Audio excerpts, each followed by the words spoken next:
नमस्कार प्यारे बच्चों, आपका स्वागत है इस YouTube चैनल पर। अब अपन कक्षा 10 के लिए प्रश्नावली 8.1 का जो अंतिम दो क्वेश्चन है, प्रश्न संख्या 10 और 11, उसको डिस्कस करेंगे। थोड़ा सा टफ क्वेश्चन है आपका 10वां। देख लेते हैं इस क्वेश्चन को क्या बोल रहा है इसके अंदर। इसमें ये बोला गया बच्चों कि त्रिभुज PQR में जिसका कोण Q जो है वो समकोण है, ये आपका समकोण है, 90 डिग्री एंगल है।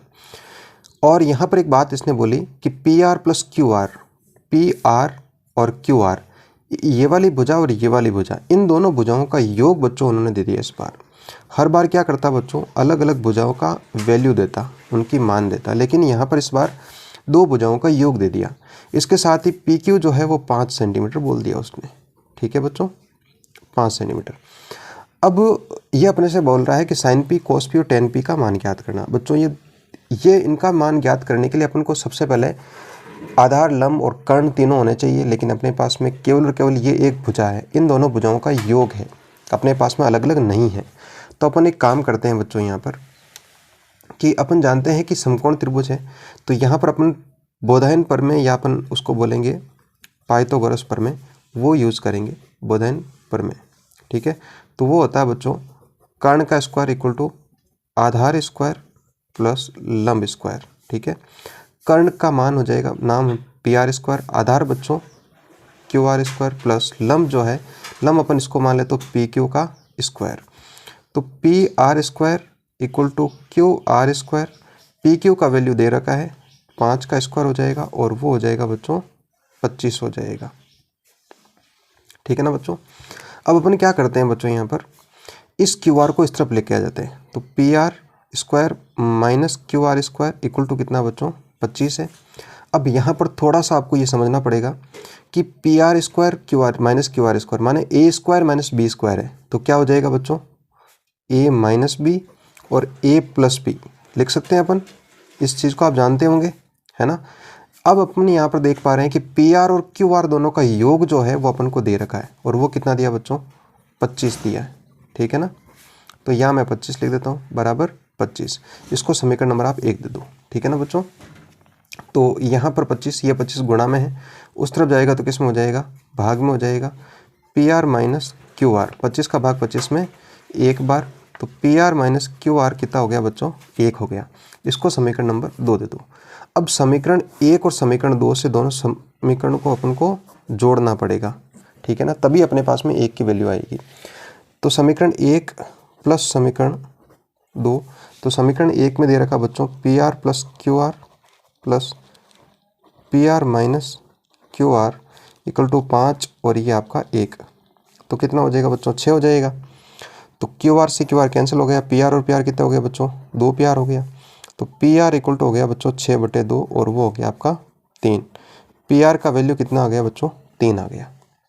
अब इस PR को अपन क्या करना पड़ेगा, PR का मान किसी भी समीकरण में रख दो, वहाँ से अपने पास में वैल्यू आ जाएगी। एक बार इसको अच्छे से देख लो, यहाँ पर जो है 25 है ये ना, माफ़ी चाहता हूँ यहाँ पर, तो 25 और 1 26 हो जाएगा, 26/2 आपका 13 हो जाएगा। ठीक है ना बच्चों। अब PR का मान समीकरण 1 पर रख देते हैं, तो PR plus QR equal to 25 है, तो PR का मान 13 है, 13 प्लस QR इक्वल टू 25, तो QR इक्वल टू हो जाएगा 25 माइनस 13 और ये हो जाएगा बच्चों 12। तो अपने पास में तीनों वैल्यू आ गई बच्चों। यहाँ पर बात करूँ तो PR की वैल्यू जो है वो आपकी 13 आई है और ये आपकी 12 आई है।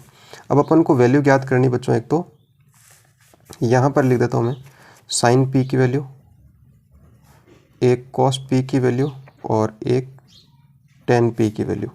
ठीक है, तो देखो सब में P दे रखा है, इसका मतलब कोण यही मानना है, तो लंब अपना ये हो जाएगा।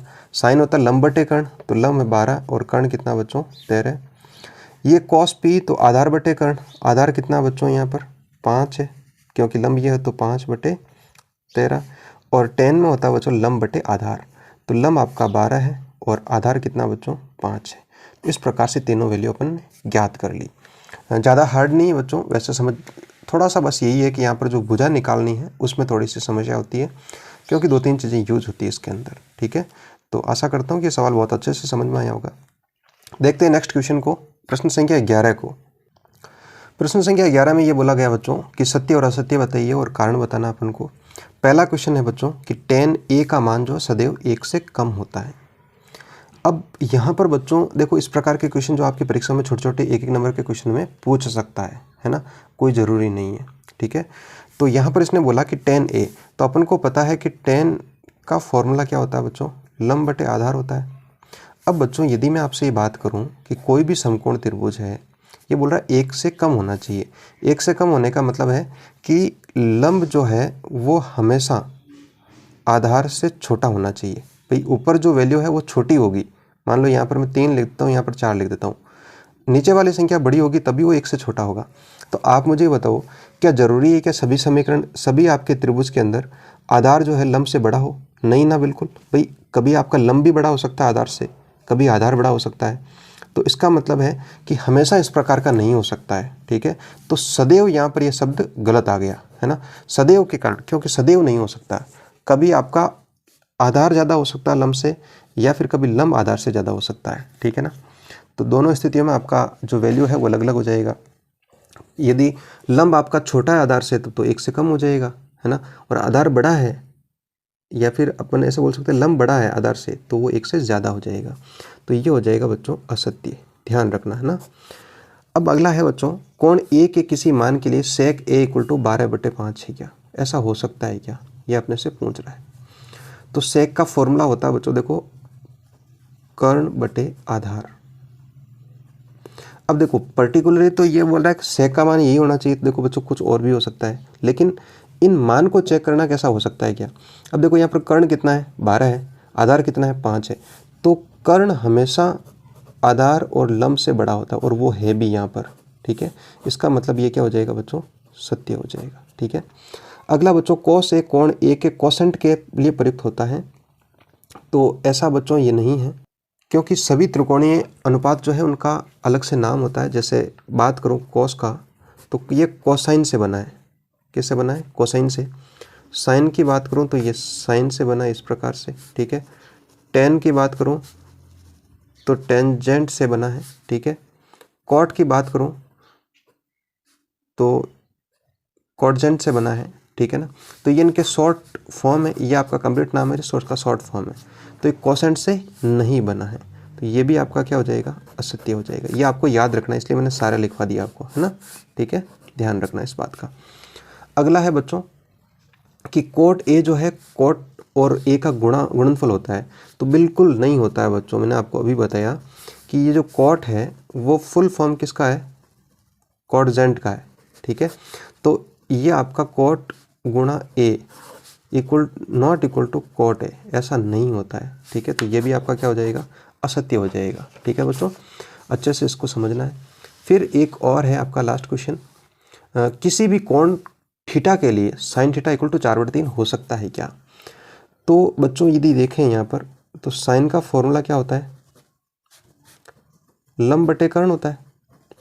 अब अपन को पता है कि कर्ण जो है वो त्रिभुज की, समकोण त्रिभुज की सबसे बड़ी भुजा होती है। मतलब आपका आधार और लंब दोनों से बड़ा होना चाहिए कर्ण, लेकिन यहाँ पर क्या है, कर्ण तो लंब से छोटा बता रहा है, ठीक है।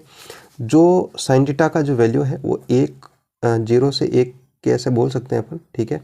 तो ये 1 से बड़ा नहीं है ना, साइन का वैल्यू कभी भी 1 से बड़ा नहीं हो सकता, 1 से बड़ा नहीं हो सकता है, ठीक है। और यहाँ पर भी देख सकते हैं अपन, कर्ण जो है वो हमेशा बड़ा होना चाहिए। यहाँ पर तो लंब बड़ा बता रहा है, तो ये भी आपका क्या हो जाएगा, असत्य हो जाएगा, ठीक है बच्चों। तो आशा करता हूँ ये क्वेश्चन आपको बहुत अच्छे से समझ में आए होंगे।